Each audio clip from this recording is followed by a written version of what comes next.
J'ai été amené au collectage de diverses façons. Enfin, j'ai été amené au breton, tout simplement, parce qu'il fallait que je parle. J'ai été élevé, mes parents parlaient français entre eux. Avec ma mère, je parlais un peu breton. Dans la famille de mon père, il fallait parler français. Et dans la famille de ma mère, fallait parler breton. Donc j'ai fait le choix, j'ai parlé breton. Malgré que quand je revenais à Douarnenez, après, on se foutait de ma gueule, parce que j'étais plouc. Je me plaisais en tant que plouc. Puis j'ai eu la bonne idée d'aller dans un cercle celtique aussi, où là, il ne fallait pas parler breton. Il ne fallait pas chanter breton. Dans les années 60, oui, fin des années 60, là, il y avait. C'est peut-être toi qui étais à l'origine de ça, non? Et inciter les gens à aller faire du collectage.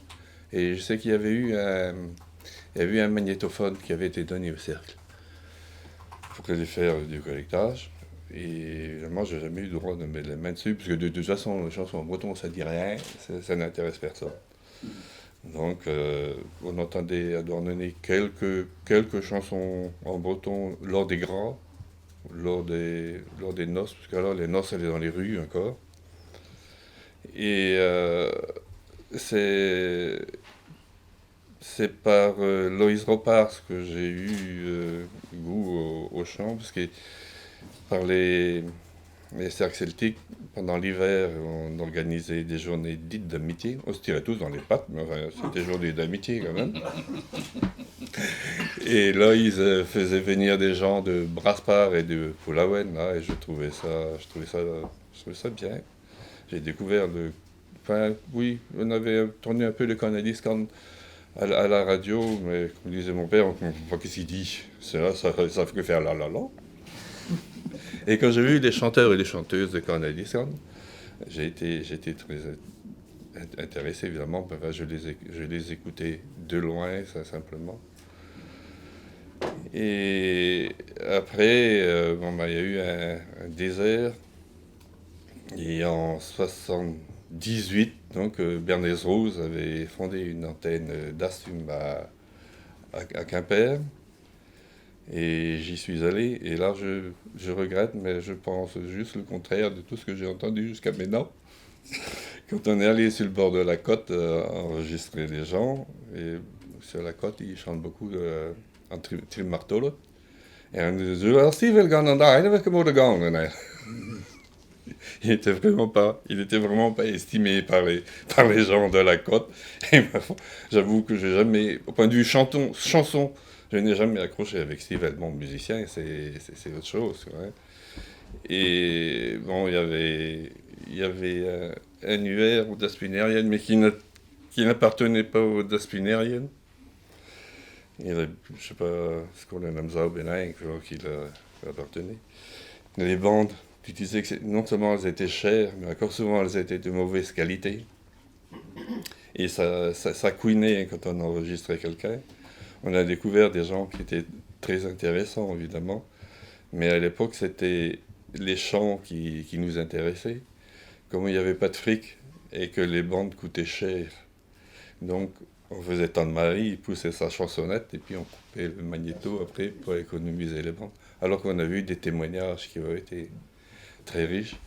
Bon, ça a été 78, ouais, le premier enregistrement, ça devait être en mars 78, je crois. Et bon, ça a traîné quelque peu. Puis Bernays Rouze a eu une autre situation. Donc les Daspinériennes sont tombées à l'eau. Mais j'ai continué quand même avec mon collègue Christian Fagon. On a continué à les enregistrer, mais ce n'était pas très riche. Mais là, j'avais investi dans un magnéto. Moi, je venais de construire. Le sac d'or n'était pas très haut. Donc, je n'ai pas pu acheter un haut de gamme. Et puis, on ne savait pas, on n'était pas technicien non plus. Hein. Enfin, on a fait quand même ce qu'on a pu. Et en 82, alors, la radio s'est installée à Quimper. Ah, là, ça a été le paradis, puisque il y avait les bandes, il y avait le magnéto.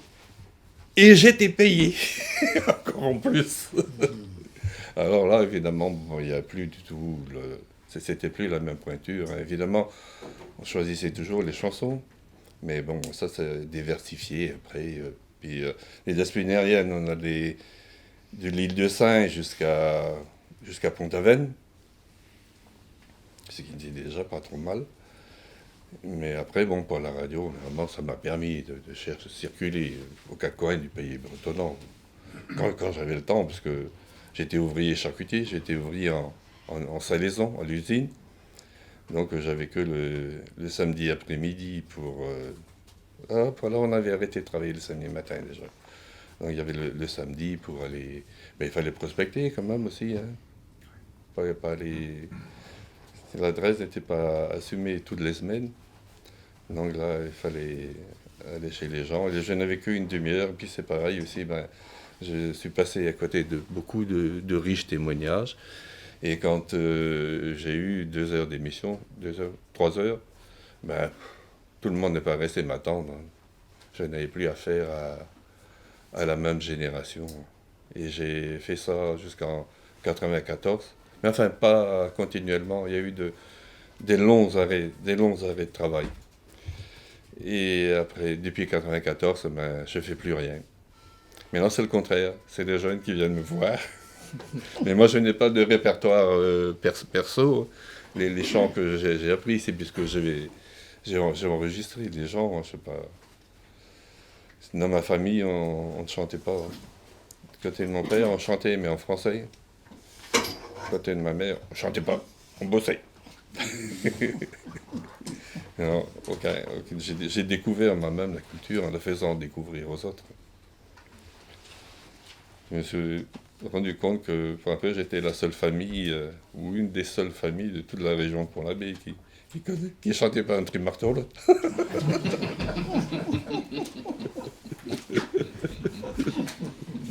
Contrairement à ce que disait Loïc tout à l'heure en disant que c'était vraiment une démarche solitaire, là, avec les Daspuniériennes, il y avait plusieurs personnes intéressées Pour aller collecter, j'étais avec Christian. Et donc, on se réunissait le jeudi ou le mercredi, monsieur change, mais et il transcrivait les textes. Là, on était plusieurs. Là, on était plusieurs. Là, moi, je m'occupais du Cap et puis tout le long de la mer. Là. Et puis, il y avait d'autres alors qui enregistraient plus sur les terres du côté de Brie avec Châtelain. Mais enfin, ça n'a pas été trop riche de ce côté-là. Ça n'a pas été trop riche de ce côté-là. Il y avait plus du côté de la mer. C'est pas le même date, hein. Là, il parlait des années 60. Là, on est dans les années 60. 78. Et puis quand on est jeune, je me suis rendu compte de ça, quand on est jeune, on retient vachement les airs. J'ai tout retenu des airs j'ai copié à peu près 200 chansons, je connais les airs de toutes les chansons, alors que je ne les ai jamais enregistrées. Mais, on retient beaucoup quand les mains, les sons, etc., ça marque. Mais au début du collectage, j'avoue que je ne comprenais pas les gens qui chantaient. Ben, j'ai dit, comme ils étaient dans la même région que moi, j'ai dit, merde, je suis obligé quand même de faire l'effort de les comprendre. Je peux pas dire que c'est pas le même breton. J'étais mis au pied du mur, là. Et donc, petit à petit, évidemment, l'oreille se fait, on comprend. Il y a une chose intéressante lorsque tu as dit que, c'est mon cas aussi, c'est le cas de presque tout le monde ici, qu'on n'avait pas assez de sous pour avoir des bandes magnétiques et qu'on n'a pas enregistré les discussions. Et depuis que tu dis maintenant des jeunes viennent te voir et que tu prétends ne pas avoir un répertoire personnel. Ah non, je sais pas. Ce que je sais, moi, c'est puisque je l'ai appris au contact des autres personnes. Mais ce que je veux dire, c'est que toutes ces discussions-là, tu les as quand même entendues. Et aujourd'hui, lorsque lorsque des jeunes viennent te voir pour obtenir des renseignements, enfin, obtenir un savoir autour de ces chansons, toi, tu peux donner du corps à ces chansons parce que tu as connu les interprètes et tu as connu ce qu'ils ont dit. C'est peut-être là aussi qu'il reste quand même un petit peu d'oralité dans notre transmission. Diverses versions, puisque les personnes qu'on allait voir, au début, elles étaient déjà âgées, donc elles ne chantaient plus depuis longtemps non plus. Donc, parce que dans les mariages, celui qui chantait breton, bien souvent, on ne le laissait pas finir sa chanson. Ce côté de l'économie, enfin du coût des bandes, C'est vraiment quelque chose qui était important. Moi, quand j'ai fait des collectes avec Daniel Lermine, donc en 64, 65, 64, j'avais un petit magnétophone Philips à poussoir là, et une cassette. Et donc on allait, on remplissait la cassette. Le soir, avec le pipeau, on notait ce qu'on pouvait. Et le lendemain, on effaçait la cassette, on la remettait pour prendre de nouveaux trucs, quoi. Mais on n'avait pas de sous. C'est une expérience qui m'a été rapportée par beaucoup d'autres collecteurs de notre région.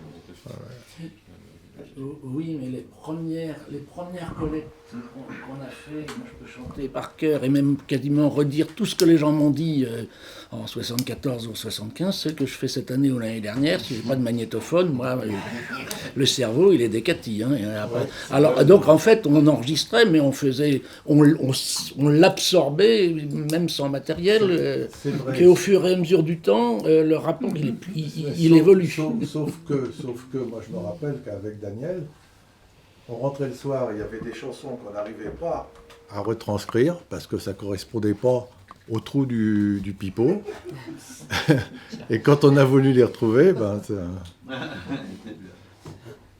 Par contre, je proposais ça à Dastum, il y a des enregistrements que j'ai perdus, notamment les premiers enregistrements que j'ai faits à Keinec auprès des proches, et je vais proposer de les rechanter parce qu'effectivement, comme tu dis, je les connais vraiment avec toutes les hésitations et les réflexions que les interprètes ont pu faire à ce moment-là, quoi. Donc je pense être assez proche de leur réalité. C'est bien sûr ma vision des choses, c'est bien sûr un filtre, mais il est quand même assez... il reste dans ma tête comme étant quelque chose d'assez fidèle, puisque c'est ça qui m'a un peu construit quand même. Eric est spécialiste des collectes perdues. Il y a une série de bandes laissées dans un taxi. Dans une voiture en stop. Je voudrais faire une petite remarque sur parce que ce que j'ai éprouvé quand j'entendais, notamment dans les camps d'Arbop, et même ailleurs, les gens se faisaient un devoir de dire avec qui ils avaient appris. Ça, j'ai pas très bien saisi ça, parce qu'en fait, c'est du traditionnel. Même si on l'a appris avec une seule personne, même avec la dernière qui chantait la chanson, ça veut dire que 10 ans auparavant, 20 ans auparavant, il y en avait beaucoup plus qui la chantaient. Et c'était en fait la chanson d'une génération, ou la chanson d'une population, et pas la chanson d'une personne, quoi. Alors moi, je trouve que c'est mieux quand même de préciser avec qui on l'a. Moi, j'ai toujours fait. Je trouve que c'est un manque de respect. Je ne sais pas avec qui je les ai entendus avec plein de gens. C'est un manque de respect envers la personne qui t'a reçu, quand même, d'oublier qu'elle t'a donné. Ça peut être un indicateur aussi sur l'origine du chant. L'origine, d'accord. L'origine géographique, oui. Mais la personne, c'est pas des chanteurs, ce sont des gens, c'est pas des artistes, les gens qu'on a enregistrés. Ce sont des gens du peuple, c'est le peuple. C'est vrai, mais ça, néanmoins, si tu veux, tu as le nom de la personne, ça peut te donner une foule de renseignements sur le chant lui-même, par rapport au chant lui-même. C'est plus correct de dire avec qui tu l'as appris que de dire j'ai appris avec ma grand-mère, alors que c'est pas vrai. Ah oui, ma mère partait en France. Non, mais ça veut dire qu'il y a une transmission générationnelle.